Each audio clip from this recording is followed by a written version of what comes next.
Have you ever stopped to think about what it really means to be rich? Today, I'm going to share with you an incredible story and, based on it, explore 5 different perspectives that will completely change the way you see wealth. Stay with me until the end, because the last question will make you reflect deeply on your own life. Imagine a rich father who decided to take his son to a humble village. The goal? To show the boy how poor people live. They spent a few days on the farm of a family that, despite living with few resources, seemed to be in harmony with nature. When they returned home, the father asked his son, "What did you think of the trip?" The boy replied, full of enthusiasm, "It was great, Dad." Then the father continued, "Did you see how poor people live?" And the son, with a smile, said, "Yes, I did." Curious, the father asked, "And what did you learn?" And the son's answer was surprising. "We have a dog, they have 4. We have a pool, they have a river. We have artificial lights, they have the stars. We buy our food, they grow theirs. We have walls that protect us, they have friends and a community." In the end, the son concluded, "Thank you, Dad, for showing me how poor we are." Perspective. 1. Philosophical. This story is an invitation to reflect on what really matters.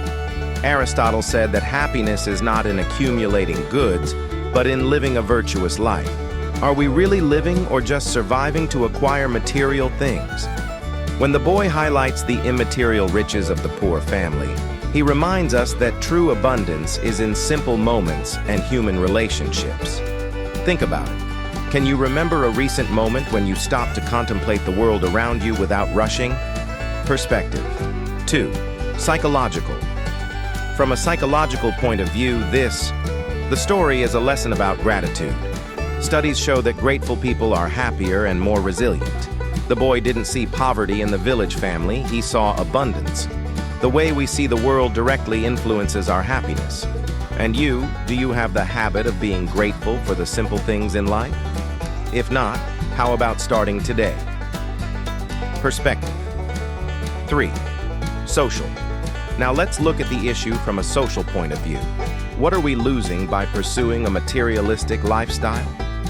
Humble communities often have something that urban life often lacks: solidarity, a sense of belonging, and true connection.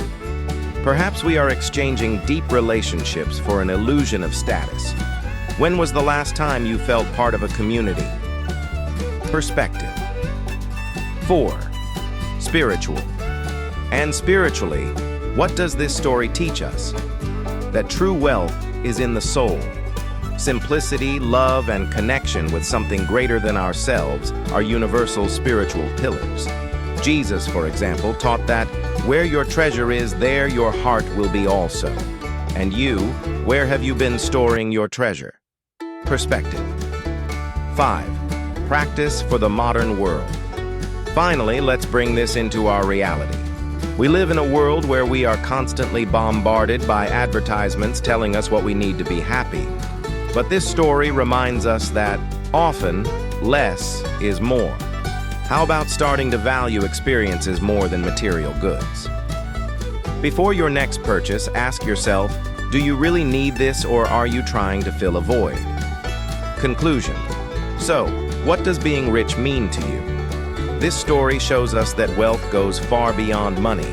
It is in relationships, gratitude, community, spirit, and simplicity. Now, I ask you, if today you lost everything you have, what would be left in your life that you could call wealth? Leave your answer in the comments. Let's talk and reflect together. Thank you very much for watching. If you like this video, don't forget to like, subscribe to the channel, and share it with those who need to hear this message. Until next time.